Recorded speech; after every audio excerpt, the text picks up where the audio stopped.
Doctor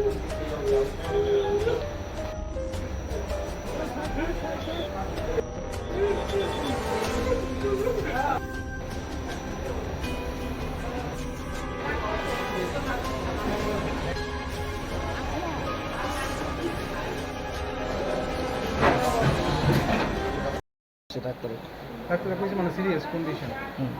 তারপর doctor অনেক চেষ্টা করার পরে পরীক্ষা করার পরে মায়া দিয়ে গেছে। কে মারা গেছে? আমারই পাড়ার মামা লাগে। কি মানে কিভাবে হয়েছিল ঘটনাটা? মানে নিজের পুরা ঘর ভাঙতে গেছিল, মারা গিয়ে পুরা ব্যাংকে করছে আর কি, কম বলছে।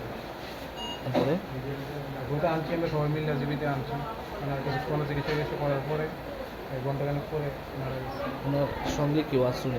ওখানে ছোটো ছেলে আছে না, ছোটো ছেলে একটা ইঞ্জুরি হয়েছে, পাওয়াটা ব্যথা হয়েছে। ওনার নাম কি? যে এখানে আমি প্রদীপ চন্দ্র। বয়স কত? 65। কি করে উনি? মানে গিরিস্তি বাড়ি? বাড়ি পাই তো তোলা না। ঘটনা কি বাড়িতে হয়েছে? এখানে বাড়িতে। ছেলের অবস্থা এখন ভালো আছে? ছেলের অবস্থা মোটামুটি।